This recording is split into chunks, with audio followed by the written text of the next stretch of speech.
I make it go.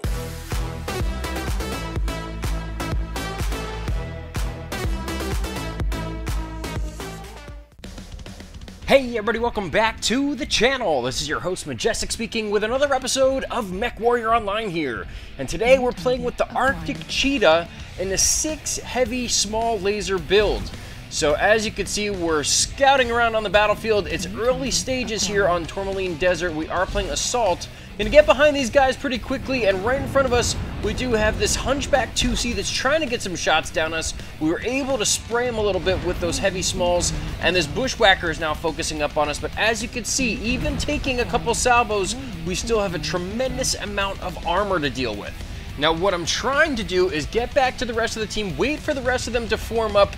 We do have a bit of a flank on them right now, and this Hunchback is going very, very aggressively down into the Valley of Death here. It looks like he's probably going to get taken out. He's probably not going to have enough time to back up towards the rest of his team, and he isn't even focusing up on us, but finally he gets taken out. Now this Bushwhacker is focusing back up on us, but he does realize that I am accompanied by a bunch of friendlies, so he backs up very quickly as well. Peering up over the top, they have a lot of firepower right there, so I did get down a salvo on them, but did have to back up very quickly. I put down my airstrike as well, so that's definitely going to leave a mark on them.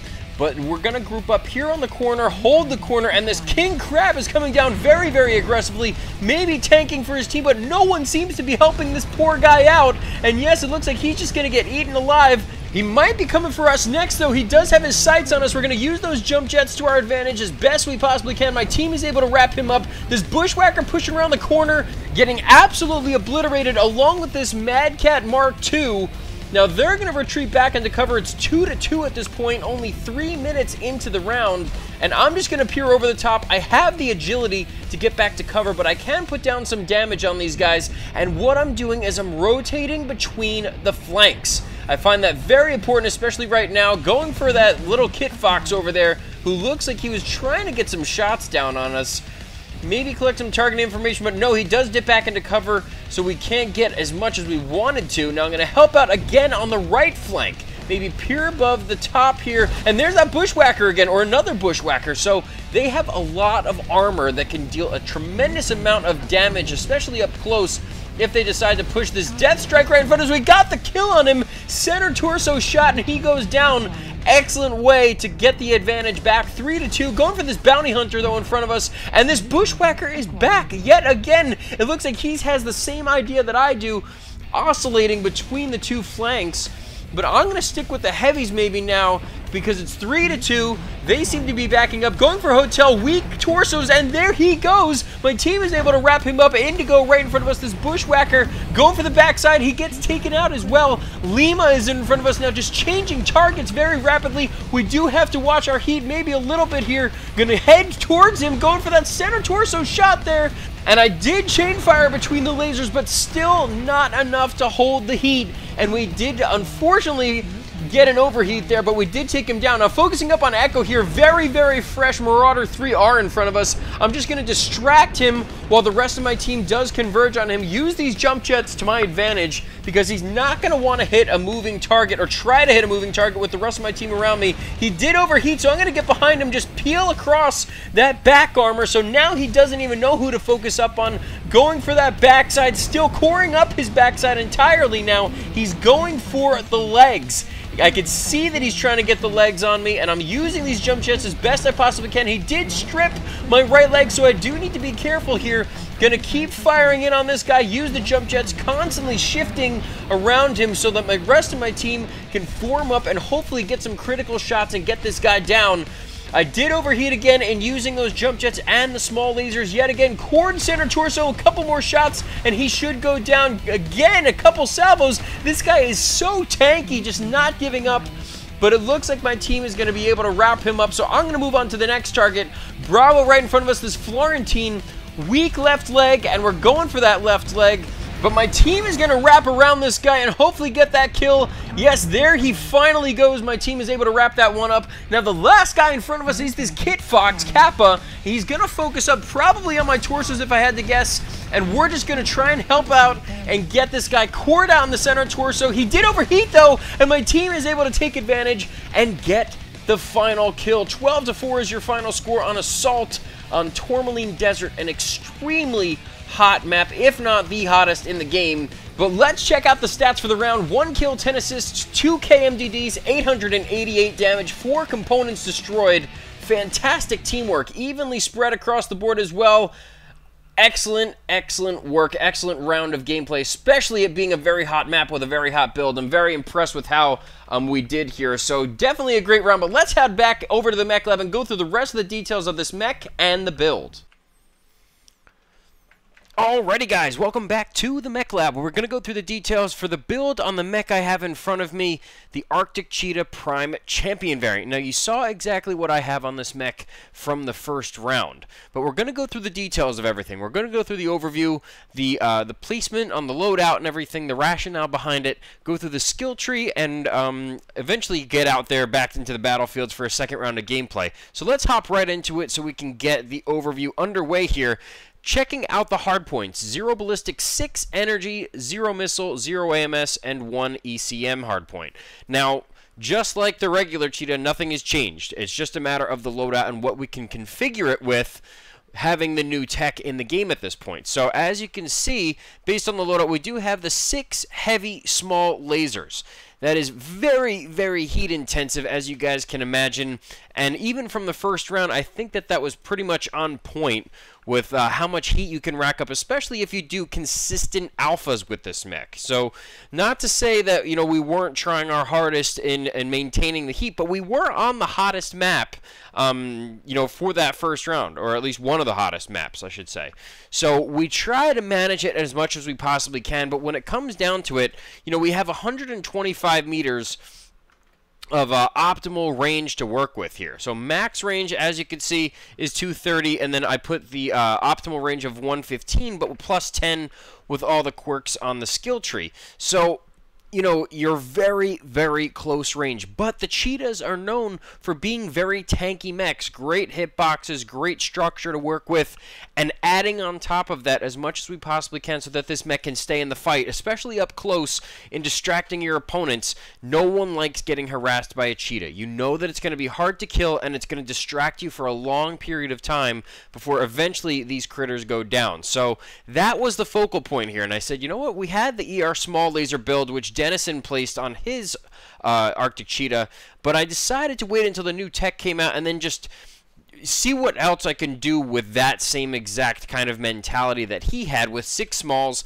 and now go with 6 heavy smalls. So it's very heat intensive, but it is still a ton of fun to play, especially up close. So as you can see, we have the 6 heavy smalls, we have 4 external double heat sinks. It's already packed with jump jets, a Clan XL240. This is not a mech, a 2C variant mech where you can switch out the engine or anything like that, or these hard points down here.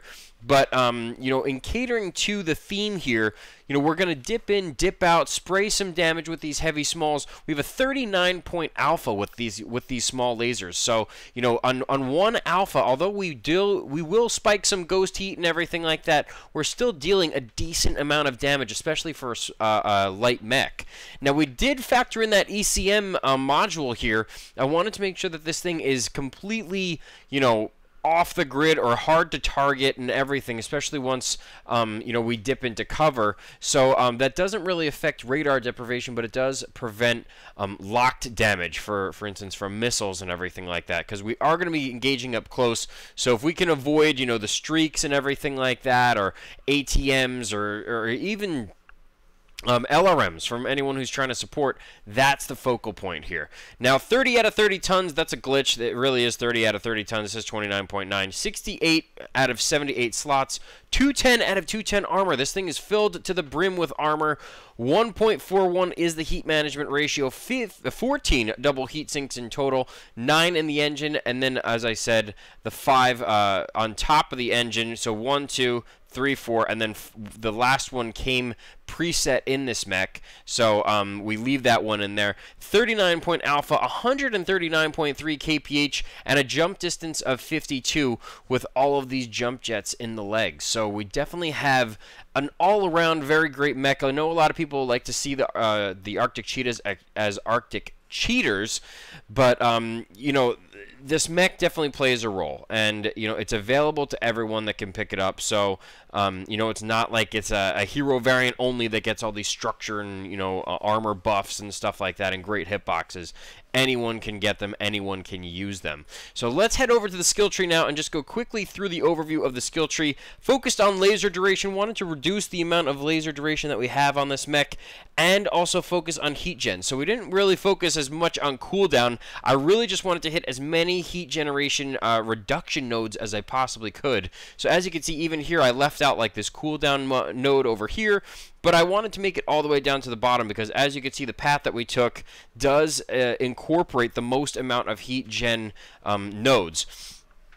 And it didn't seem worth it to me to focus even on the middle to get to this fourth laser duration, because then we would have had to go through cooldown, range, cooldown, and then to get to that final one, we would have had to go through 3 other nodes as well. So instead, I focused a little bit on survival.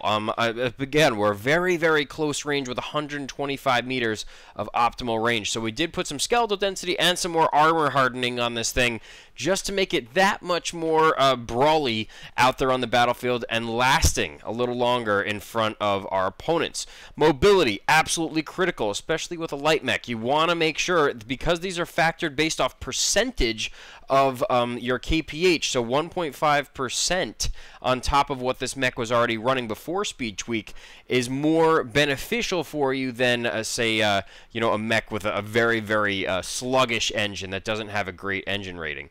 So we did focus a lot on even the, you know, the speed tweak, the torso speed, the torso pitch, you know, kinetic burst and hard break I think are critical, especially in any light mech. So we tried to fill out as much as those as we possibly could.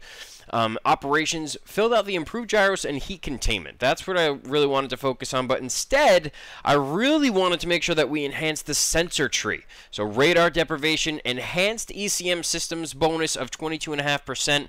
That's because this mech does carry ECM. I could have put stealth armor on it if I wanted to, but I decided, you know what, with ECM, and, you know, especially getting up close and personal, I'm going to try it out. You know, this is the first time I'm taking this mech out since, you know, the release of all the new tech and everything like that. So I do still have to factor all this stuff together.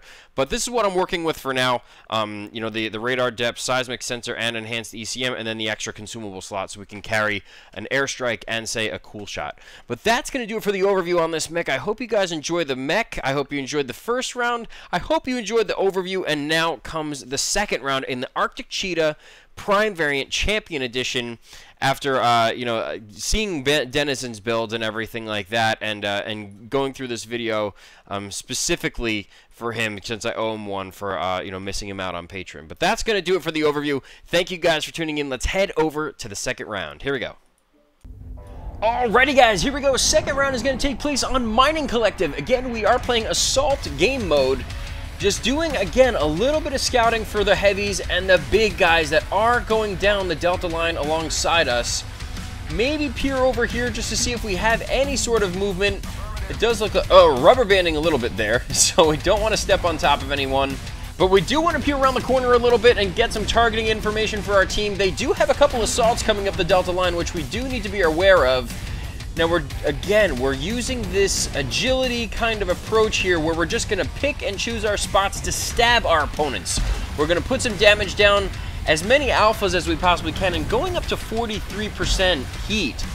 That's definitely very heat intensive, but we're going to try and help out as much as we possibly can to strip some armor off this Atlas, and we are focusing up with the rest of the team. He did distract a little bit here, so we're going to start chain firing just so that we can stay in the fight and keep amplifying that damage on the center torso, but he is going to go back into cover. We are taking a little bit of damage from their team.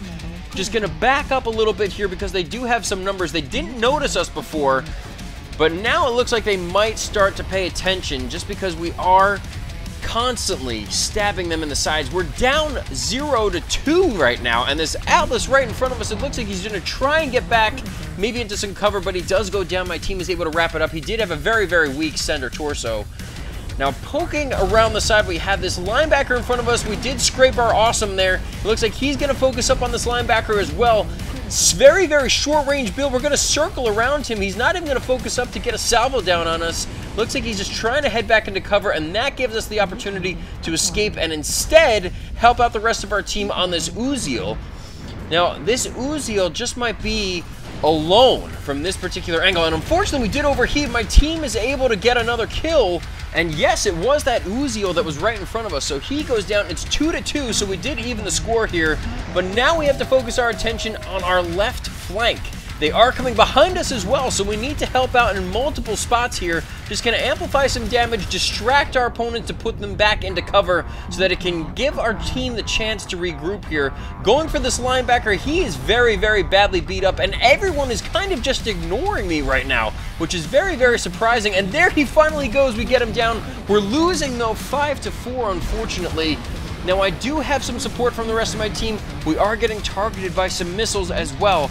But instead of pushing forward on the corner there, I know we have some tonnage over there. I'm going to help out on this death strike in the tunnel, and he has his attention distracted. But what I'm going to do is run right behind him, core out his backside so that it's easier for him to kill, and there he goes. So now it's 5-6. They still have a 1-kill advantage on top of us. But right in front of us, we do have a Nova that's on top of the platform there. We did get a salvo into him. Going back around the corner, they have an assault that's pushing towards us and a couple lights along his side. So we're going to have to pick and choose our targets carefully here. We don't want to expose too much, but we do want to help out our team, especially on the corners. They did get another kill, and so did we. It's 7-6 at this point, escalating very, very quickly, getting very, very intense. And as you can see, there's some machine gun tracers coming across the screen. We did get tagged a little bit. We have to watch out for our right torso. We'll lose half our loadout if we lose that right torso. And I don't want to have to experience that of only having half of our firepower if we can handle that. 7-7, we did get a kill, so now it is pretty even across the board. We still can wrap this one up, and this Nova right in front of us is focusing up on me. I'm torso twisting as much as I possibly can to protect those torsos. He does have some support from this Viper up top, and I'm just getting down some damage, some duration damage on both of these guys. Weak right leg, weak right torso. I have to be careful here, because if I get legged, I'm pretty much a sitting duck, and I'm using my team as a little bit of cover to help absorb the blow and focus up on our opponents if they decide to push around the corner. And this Kid Fox did come out of nowhere. We did take the advantage there, got 2 kills as opposed to their 1, so now we have the advantage, 9-8 at this point. Right in front of us, we still have, I believe, is that the Viper or the Nova up there? I'm not entirely sure. They do have a light mech, though, right in front of us as well, this Adder, which we can get down. He is cored up in his center torso, and finally he does go down. We got the kill there in that burn duration as he was trying to get back into cover. Now, turning around the corner, we have this Nova that is still in the game. Looks like he's turning his back, so that gives us an opportunity to get some free damage down on this guy. Not going to be able to escape. He's trying to use those jump jets to his advantage, but he's focusing up on one of our friendlies, which gives us the opportunity to get more damage on that backside and his torsos. So turning around the corner, he is cored up. We are getting focused by his friendly over there. And now we have to push back into cover. Going for the kill on this Nova. He finally goes down 11-9. We do have one opponent left, though. It's this Viper still on top of the platform. He is sticking to his ground up here, but we're going to try and creep up behind him. He did notice us. He's getting some large laser fire into us, but it didn't take off our leg or our torsos. And one more shot into that center torso, even with the overheat penalty, and we do get the kill to end the round 12-9. Super, super intense in those last few minutes. They're escalating very quickly, trading back and forth. 3 kills, 7 assists, 636 damage with 5 components destroyed. So we might not have put up the numbers as we did in the first round, but this round was more about teamwork. If we look at the damage spread, pretty equal across the board. And I'm very, very happy that this round ended the way it did. A fantastic way to end this video with a lot of teamwork involved. Very, very intense, trading back and forth, escalating very, very quickly, and that is the result. But I hope you guys enjoyed this video. If you did, make sure you hit that like button, hit the subscribe button, check out the links in the description. I'll have a link to Twitch if you guys want to follow over there for when I do some streams. I'll also have my links in the description for Patreon and PayPal in case you want to help out the channel. But thank you guys so much for all the support. I really do appreciate it. I hope you enjoyed this video. Again, this one was for Denazon in his ER small laser Cheetah build, but I did put heavy lasers on there just to mix it up with the new tech. So I hope you guys enjoyed. Thank you guys so much again for tuning in, and I do look forward to seeing you all on the next one. Take care, guys.